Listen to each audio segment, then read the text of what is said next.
Bonjour everyone, because we're in France today, and we're at Parc Asterix, a park I've wanted to go to for a really long time. It's themed after the Asterix comic characters. There's roller coasters, there's themed sections, fun stuff, shows. I'm the legend, joined by Molly. Let's go check out Parc Asterix.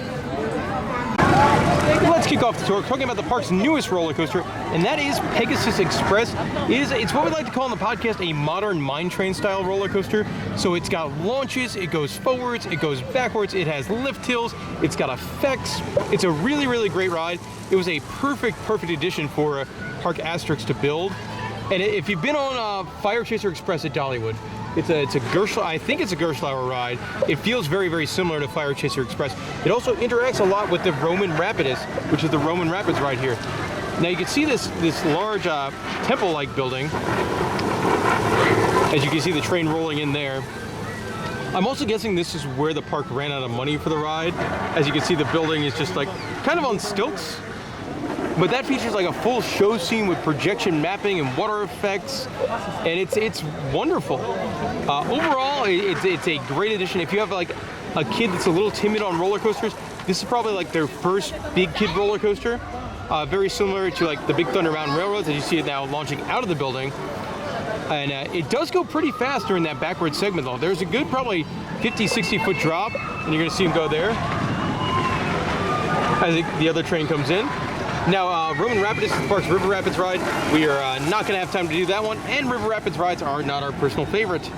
Molly, anything to add about either of those rides? I think the Pegasus ride, is that what it's called? Pegasus Express. Okay, that ride is very good for the park. It's very family friendly, and it fits the theme so well. Yes, and it has all the bells and whistles like a newer coaster does. This big looping roller coaster is Goodrix, and going into this park, it has the reputation of being one of the worst roller coasters in the entire world. And I didn't think it was a good ride, but I wouldn't quite rank it that poorly. T3 is way worse. Yeah, I mean most SLCs I think are way worse. And it does have interesting head restraints because there's kind of like a neck brace kind of function on the. So you have this big like padded restraint that sort of goes like that around the back of your neck, which makes the ride not hurt really, which is good. Now I am mildly afraid of like who was in that seat before me, or do I have lice now? But at least it made the roller coaster not as painful. And it's over a lake that's like filled with fish.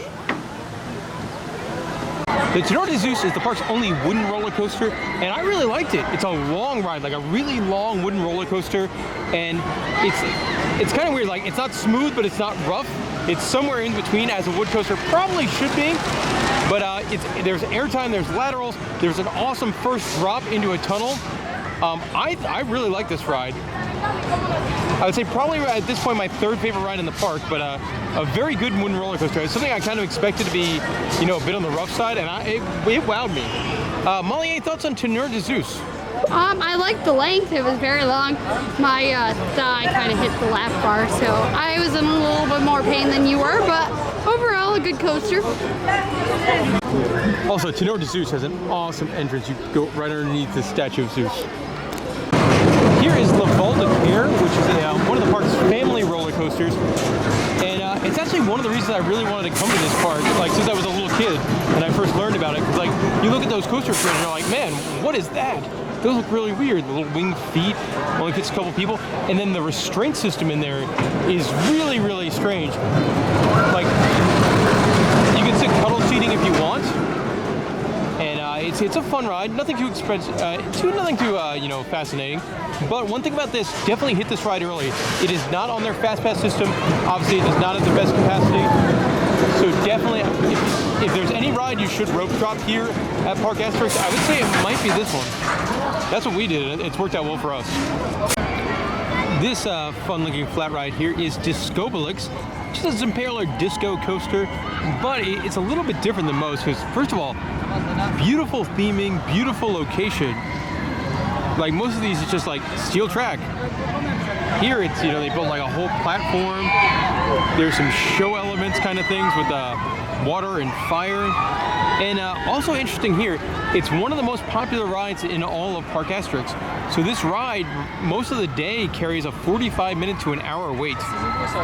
But I gotta wait for this one to come in now, because I think this is the one that does the fire effect.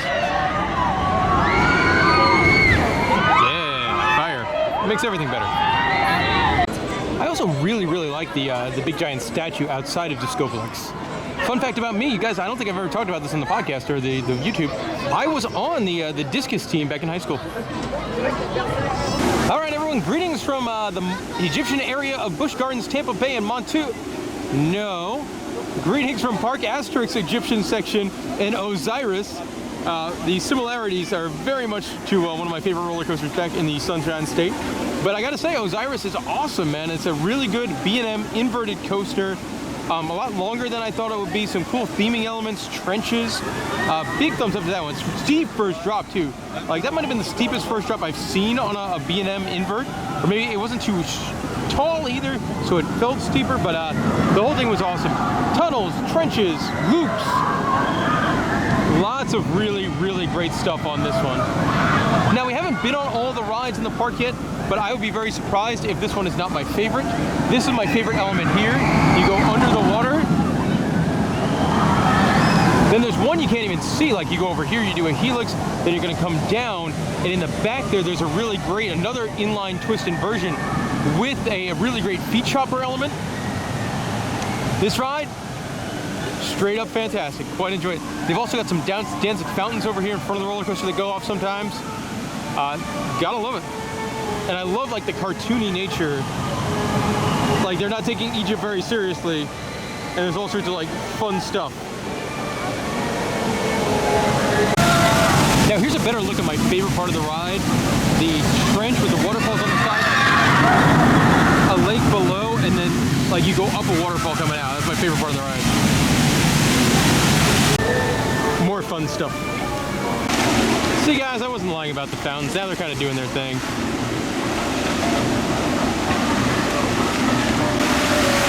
There's even a fountain that does that.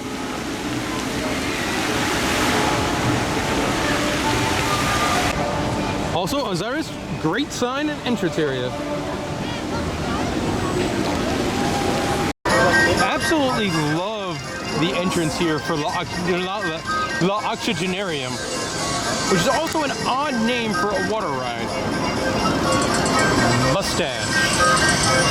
Molly, what do you think of that mustache? Better than the mustache that you sometimes wear. Better than the mustache I sometimes wear. That is correct. And here's the only real place you kind of get a view of the Oxygenarium. It's one of those weird things. There are not many. There's only, I think, one in the United States anymore at Adventureland, Iowa.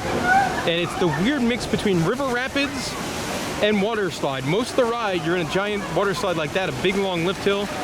And Molly, what did you think of this? You've never done something like this before. It's very odd. I quite enjoyed it. I'm glad it's a way for me to experience a water ride without getting wet. Yeah, you don't get wet at all, which is really nice.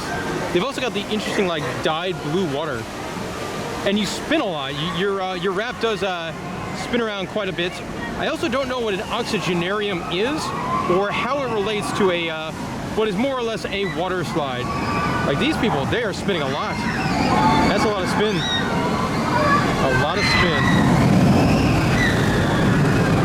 We just got off of La Trousse de Horror, which is the park's bobsled roller coaster, and I thought it was really fun.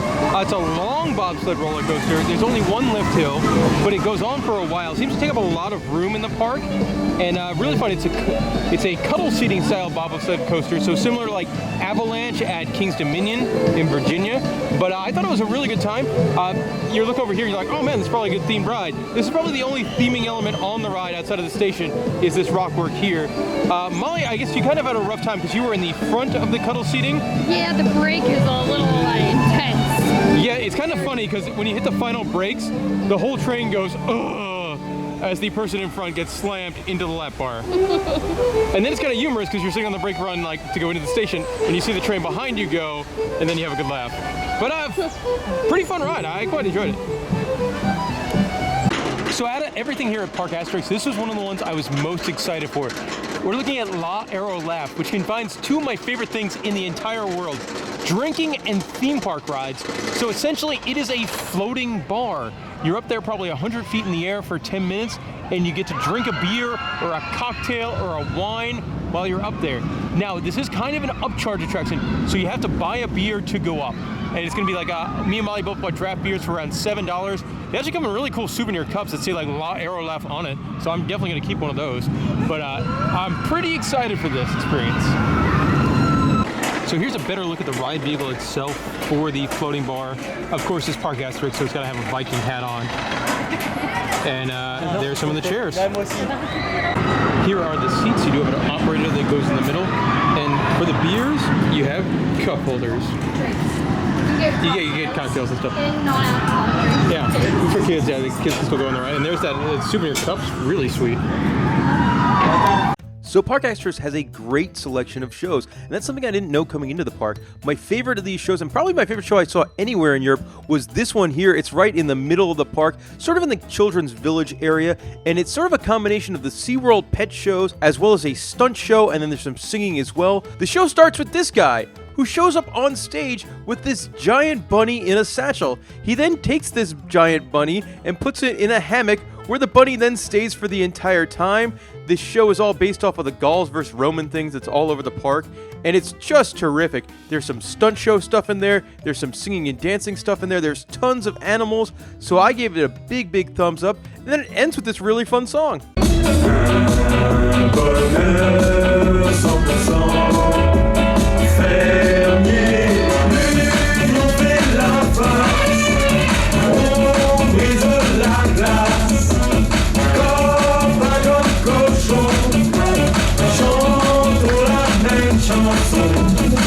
Up next, we're going to hop on the boat ride right in the center of the park with these really cool Viking dragon boats.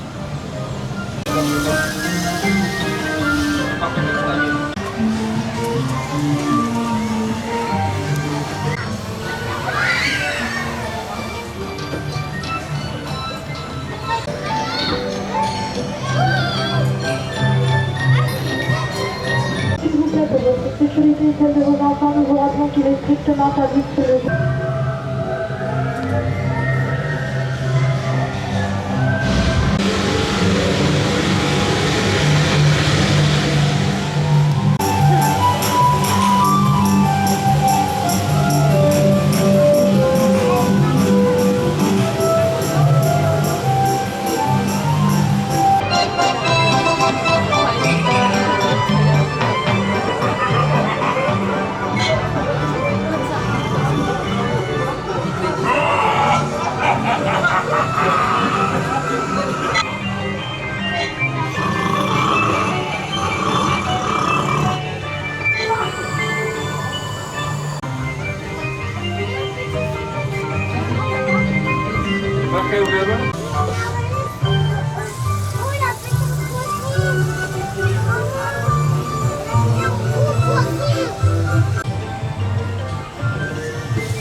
Now coming at you from the Grand Splash, which is the park's big shoot-to-shoot attraction.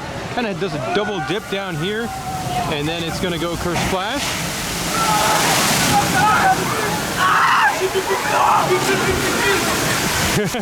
And then one thing I really like about this attraction here, it is built into the mountain at the front of the park. So you go up the big lift there, then you go around, and then you come down the big chute over here. The park has two big adult carousels. Molly, you like this one better, right? I do like this one better. I like the theming of this one. With a double decker, and they've got cool stuff too. Like you could sit in a wagon, or sit in, I guess that's probably like a spinning, I don't even know what that is, like spinning wishing well kind of thing. Well, I think. But cool, it's definitely different. I would say it's as different as the next carousel I'll show you now. And here is the carousel that I much prefer. It's a cartoony, like Asterix carousel with all these wacky things you could ride in. Like you could get carried by those Romans. There are normal horses here, or you could ride in like this. It's just like a giant Viking ship. But of course, the personal favorite is that you could ride in the giant butt of Obelisk here. And the giant butt, it also spins like a teacup, as you can see him walling around. Like you sitting there, and you could spin the butt. It's quite the ride vehicle. But anyway, I love the carousel. It is one of the more innovative carousels I've seen with the different things. Also works well for different age groups. You've got the characters on the background, and there you can see him. He's opening up his cheeks for you to climb on in for a ride on the carousel.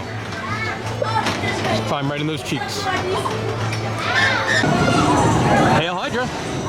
Here is the park's kind of like their octopus kind of ride, called the Hydra Delis. Very pretty looking ride. Awesome Hydra topping on it. Obviously going back to the Hercules myth. Pretty, I like pretty flat rides, and this qualifies as that. Through about half the park, they have this awesome looking monorail with like the dude on the front. I really like it. Looks like a very, very, very long ride. Not a very long ride. Probably a good 4 or 5 minutes. It's some really cool art. Here you can see the swinging ship right there in a cool spot on the lake. Here you can see their teacup ride themed to like cauldrons. Next up on the tour is Le Defy de Caesar, which is the park's madhouse spinning room kind of attraction, and it's pretty well done. They have a lot of these in European theme parks, and out of all the ones we did on this mega trip, I think this was probably the best out of all the madhouses. It's also probably the park's best themed ride, as far as if you're looking for something more along the lines of like a Disney or a Universal like indoor themed experience. That's probably it. The best one you'll get in this park is Le Defy de Caesar. It does have this wild pre-show with these fountains and water and projections, and it's top notch, really well done. And then the madhouse itself, it does use some screen technology in there, so it's not just a room, and overall, the attraction's a really good time. The attraction's also indoors, which the park does not have a lot of indoor rides, so if you're at the park on a day when there's bad weather, that helps as well. But yeah, don't miss it, it's pretty cool. So in the middle of the park is a kids section with some kids rides and playgrounds and things like that. And look at this, I love the crazy spinning house ride. Also got some playground stuff over there. The monorail, it comes through this section of the park as well. Looks like you got some slides in these trees here. And then there's a frog hopper style kids ride over there. I love when parks have like little kids log flume rides. I always think they're just such an adorable attraction. And this one, no different. Another cute ride for kids here. Love the dude up top in like the barrel of fun tub.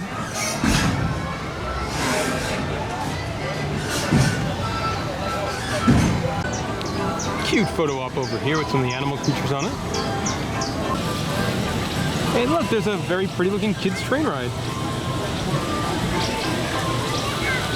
In the middle of the park, there's like, I guess, a petting zoo area featuring turkeys and some big chickens.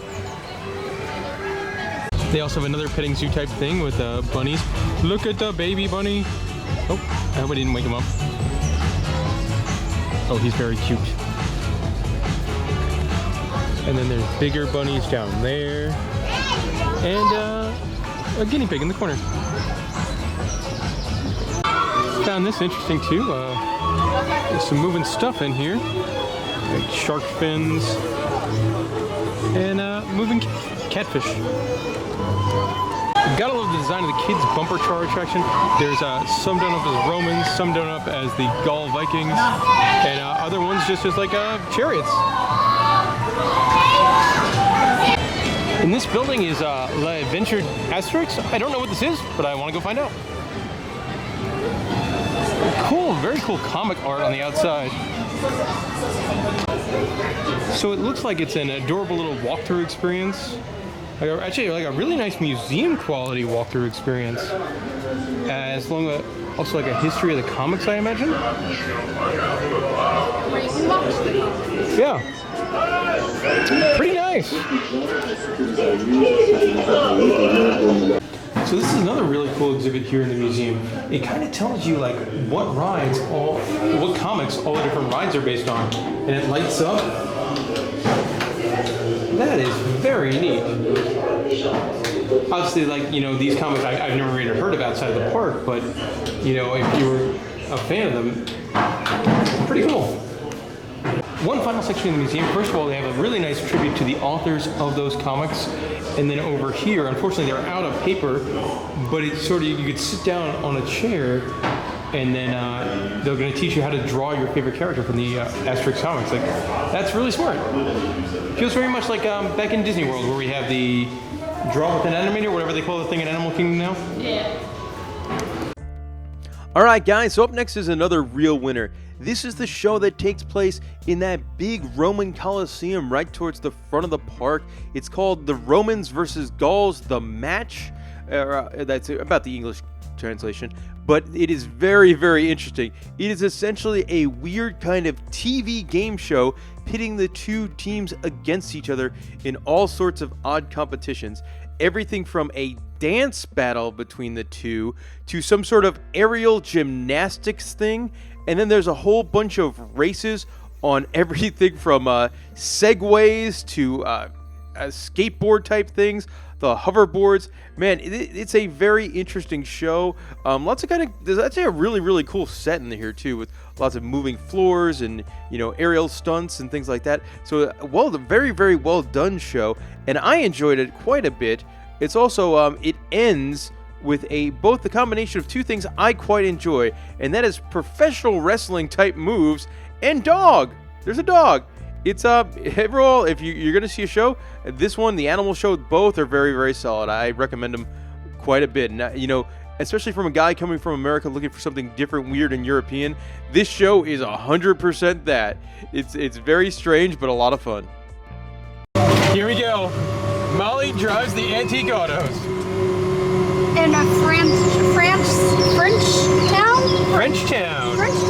Themed towards ancient Rome, or wherever we are here at Parc Asterix. Man, this is elaborate. Like, you go through a tunnel. There's another naked man. I was gonna say, what is that? That is Boiling him? Are we cooking him? I don't know. I'm not sure what's going on here. Definitely bathing. He's very surprised. There's this dude. That guy's getting hazed, I think. There's a lot going on here. Molly, don't end up like that guy. This antique auto is filled with some pretty weird scenes. Looks like he'll get the point in the end.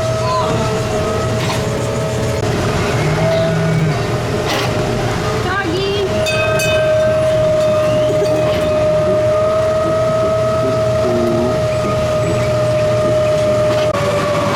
Molly has now driven us into a spooky cave with little bears and a snowman.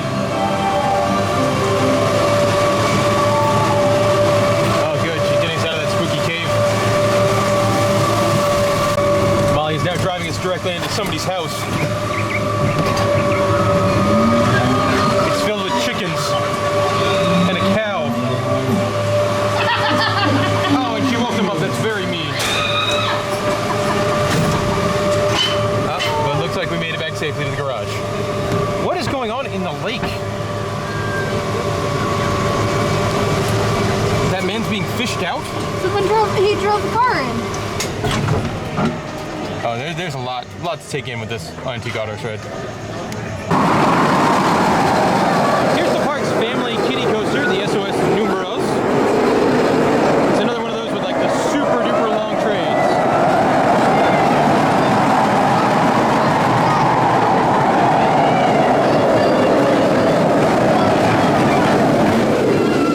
Another kid-friendly flat ride over there. But I love how it works in the Asterix characters. So this trip's been in the works for a couple of years, and one bummer is that unfortunately this off-season they decided to close down their dark ride here at Parc Asterix. I believe it had the weird name of Transdemonium, and you'd enter over here. You can see a quick service food location over there with some great theming, and then I believe you exit through this crazy demony cat face, which I mean I'm kind of happy they left that up because it's just really, really cool. And also it feels like something out of like I would assume, like I've never been to the theme parks of Japan and places like that, but it seems to me like it would be something out of a Japanese park. And I mean, there's still people taking pictures of it. And just more stuff. Like it's a really, really detailed park. But again, closing your dark ride and now not having a true dark ride is a bit of a bummer. Here's the park's swing ride, and I find it a little disappointing. Like, so many of the rides here have cool and wacky themes, or they're themed to the Asterix characters, and their swing ride is just a swing ride. So there's just a simple plane ride over here for little kids, but I love the entrance. Like, you have to be like under this tall or fit under there to go on. Like, that's so cute. I guess we're more in the Viking themed area of the park now. Cool photo up over here. The looks like the throne of Thor with dragons that come out of the top. I don't know. Yeah, I guess those are dragons. Yeah, these are dragons. That's a really cool photo op, and there's just a bizarre rock fountain over here. Oh, another cute Viking. The Thor that's smoking now. And then a cute Viking ride for kids. Take another look at this rock fountain. Okay, so this looks like it runs into their big lagoon. Cool. In the Greek, I'm assuming this is the Greek section of the park, you got a flat ride that does that. These can be super fun. We're not gonna have time to go on this one here today, but sometimes they can give you like really, really fun airtime.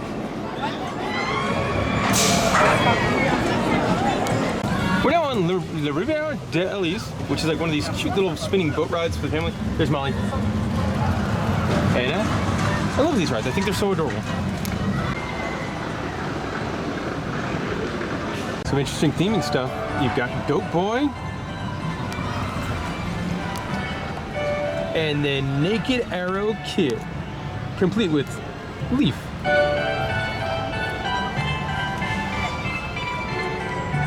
All right, Molly, what's happening here?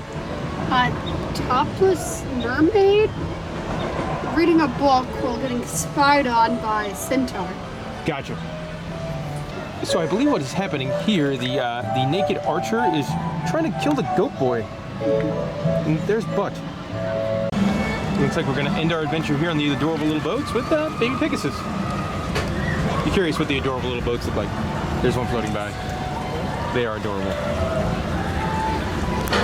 My friends, this is how you theme park. Look at these wonderful cartoony castles with a face on it that you could walk through. There's little rivers on either side, and it leads into like a castle forecourt area.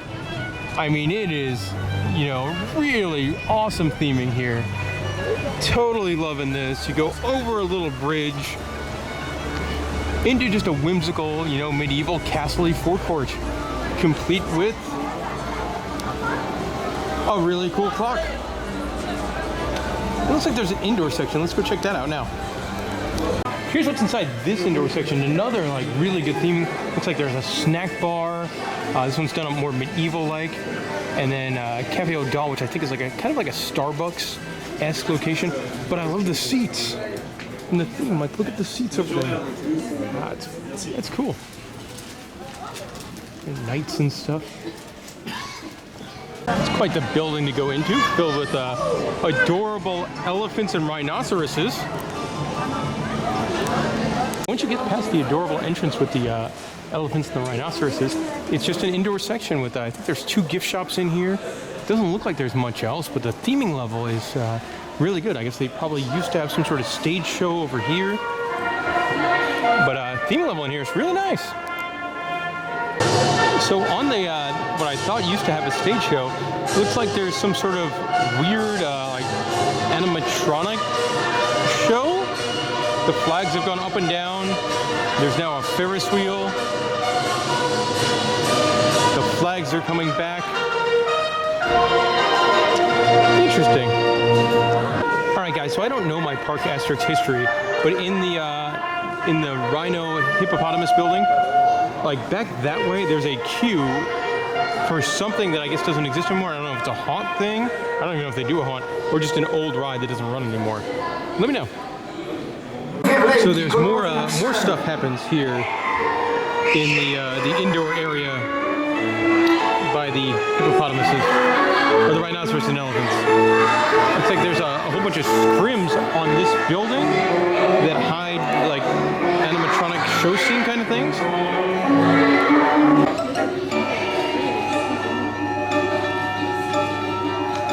So there's like a couple different levels of this, and the lights turn on and off and play some sort of scene.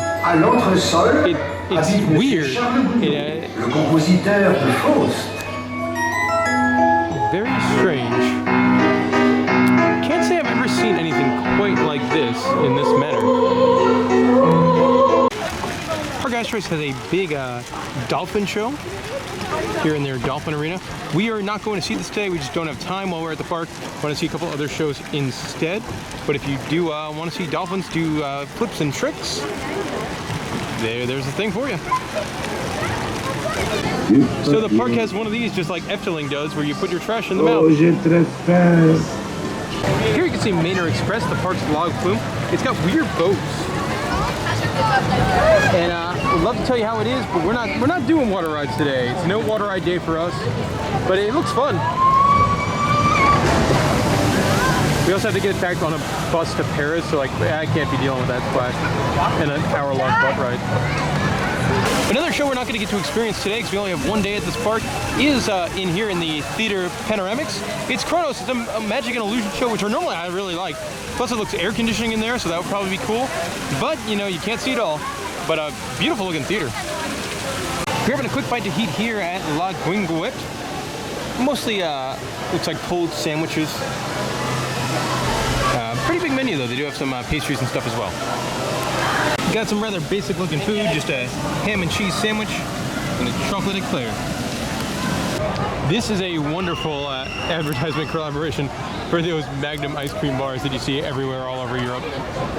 Interesting system here at one of the park's main restaurants, right over by the bobsled roller coaster. You sort of go around, pick out what you want, and then pay at the end.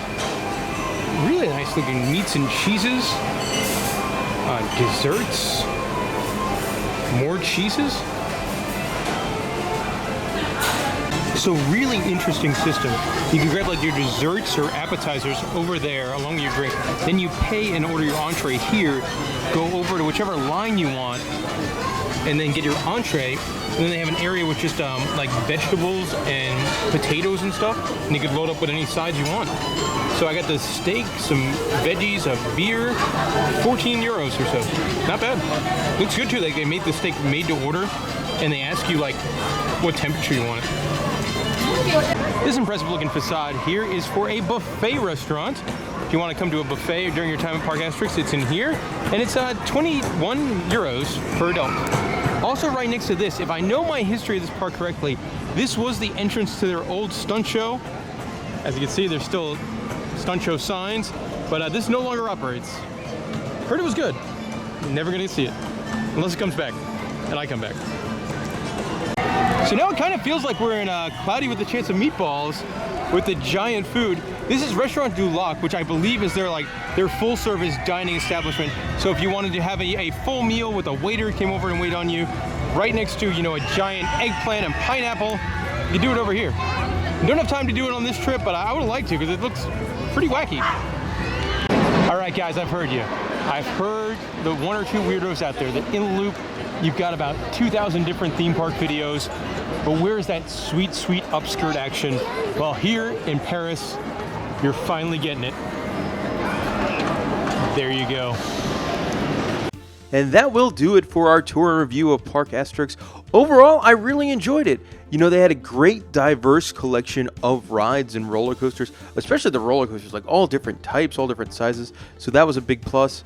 Also, it was a very, very pretty park. You walk around and there's a lot of nice different themed areas and it's clean. So that was awesome. Also, I love the Aero Laugh, that big giant floating bar in the sky was really well done. We did get there by taking the bus from the Louvre, which I thought worked really smooth. It worked fine. I would recommend that if you're visiting Paris and you don't have a car. It's pretty easy to get to the park that way. We also did see Attention Manor, which is the new for 2019 4D movie, which was very, very well done as well. But that was like right at the end of the day, and we had to run to catch the bus, so we didn't have time to talk about it on camera. But that was an excellent attraction. And this park, I really enjoyed it. Obviously, they're getting a big new roller coaster in 2021, so I think the future is bright for Parc Asterix, and I can't wait for my next visit. So if you guys have any questions or comments about Parc Asterix, let me know in the comments section below. And thanks for watching.